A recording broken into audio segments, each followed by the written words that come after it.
Hai semuanya. Pernah nggak kamu ketemu orang yang suka pamer kalau dia punya banyak rekening di berbagai bank? Dia cerita dengan bangga kalau punya rekening di BCA, Mandiri, BRI, bahkan ada juga yang di bank digital. Alasannya, katanya biar aman, biar uangnya nggak ketahuan orang lain, atau biar kelihatan keren aja.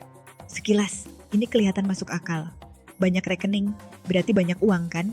Tapi kalau dipikir lebih jauh, apakah punya banyak rekening itu benar-benar bikin seseorang lebih kaya? Atau sebenarnya cuma bikin ribet dan malah bikin uang bocor kemana-mana tanpa sadar? Ada cerita menarik tentang dua orang yang punya cara berbeda dalam mengelola uang mereka. Yang pertama adalah Dika. Dia ini tipe orang yang percaya kalau semakin banyak rekening, semakin baik. Dia buka rekening di berbagai bank dengan alasan supaya uangnya tersebar. Nggak ketahuan banyak orang. Dan kalau ada apa-apa, dia masih punya cadangan. Tapi masalahnya, setiap bulan dia harus bolak-balik cek saldo di 5 rekening yang berbeda. Tiap rekening punya biaya administrasi yang terus kepotong.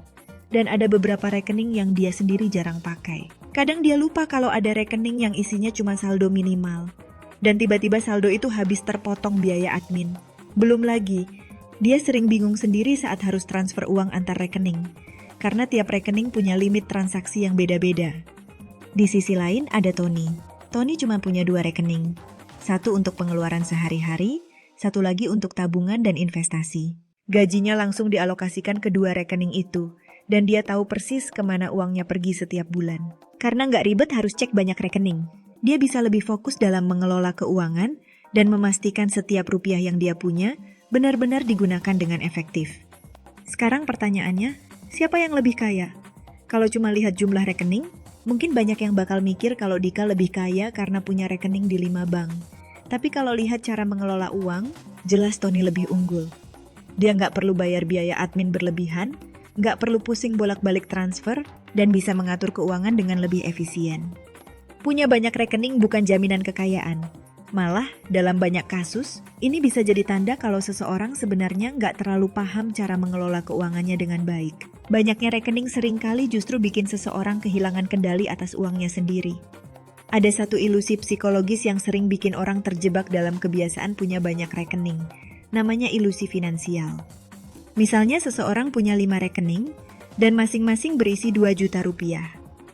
Kalau dijumlahkan, totalnya memang 10 juta rupiah. Tapi karena uang itu tersebar di berbagai tempat, psikologisnya merasa kalau uangnya lebih banyak dari yang sebenarnya. Ada perasaan tenang karena tiap rekening masih ada saldo. Padahal jumlah totalnya tetap sama aja kalau dibandingkan dengan uang yang dikumpulkan di satu rekening besar. Efek psikologis ini sering bikin orang lebih konsumtif. Mereka merasa masih punya saldo di rekening lain, jadi nggak masalah kalau mengambil sedikit dari sini, sedikit dari sana. Lama-lama, tanpa sadar semua rekening isinya makin menipis. Ilusi bahwa uang mereka banyak akhirnya bikin pengeluaran nggak terkontrol. Punya banyak rekening juga bisa bikin orang kehilangan gambaran besar soal kondisi finansialnya. Karena uangnya terpecah-pecah, dia jadi nggak benar-benar tahu berapa banyak yang sebenarnya bisa dia gunakan. Ini bisa berbahaya, terutama buat orang yang suka belanja impulsif. Ada alasan lain kenapa banyak orang merasa lebih aman dengan banyak rekening. Mereka berpikir kalau menyebar uang di banyak tempat bisa melindungi mereka dari risiko kehilangan uang kalau terjadi sesuatu di satu bank. Tapi kalau dipikir lebih jauh, apakah ini benar-benar cara yang paling efektif untuk melindungi uang? Orang yang paham keuangan tahu, kalau diversifikasi itu bukan berarti cuma menyebar uang ke berbagai rekening, tapi juga ke berbagai instrumen yang bisa berkembang nilainya. Daripada nyimpan uang di 5 rekening yang semuanya cuma menghasilkan bunga kecil, lebih baik sebagian uang dialokasikan ke investasi yang bisa bertumbuh.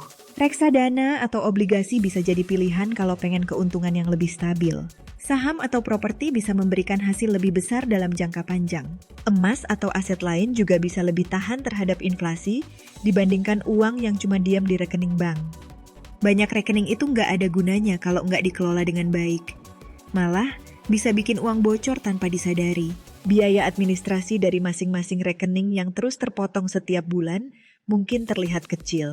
Tapi kalau dikumpulkan dalam setahun jumlahnya bisa cukup besar. Belum lagi saldo mengendap yang nggak bisa dipakai, rekening yang lupa ditutup, dan akhirnya terpotong sampai 0. Atau kerepotan sendiri karena harus sering transfer antar rekening yang berbeda. Semua ini bikin pengelolaan uang jadi lebih ribet tanpa ada manfaat yang berarti. Banyak orang yang sebenarnya nggak kaya, tapi merasa kaya karena punya banyak rekening. Mereka lebih fokus pada jumlah rekening daripada bagaimana uang itu dikelola. Padahal, orang yang benar-benar paham keuangan justru lebih sederhana dalam mengatur uangnya. Mereka tahu bahwa kekayaan bukan soal berapa rekening yang dimiliki, tapi bagaimana uang itu bisa berkembang dan digunakan dengan efektif. Orang-orang yang sudah sukses secara finansial biasanya nggak punya rekening dalam jumlah berlebihan.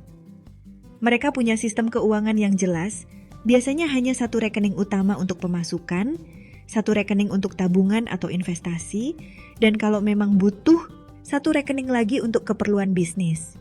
Dengan cara ini, mereka nggak perlu repot mengelola terlalu banyak akun dan lebih mudah melacak kemana saja uang mereka pergi.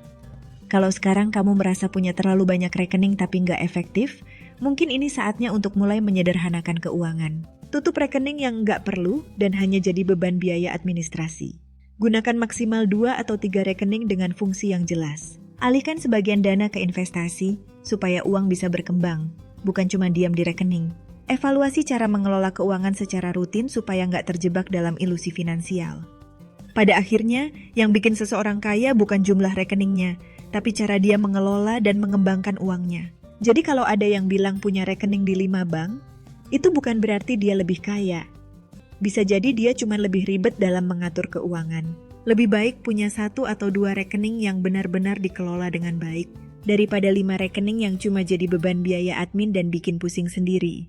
Nah, itu aja pembahasan kita hari ini. Semoga bermanfaat. See you di next video.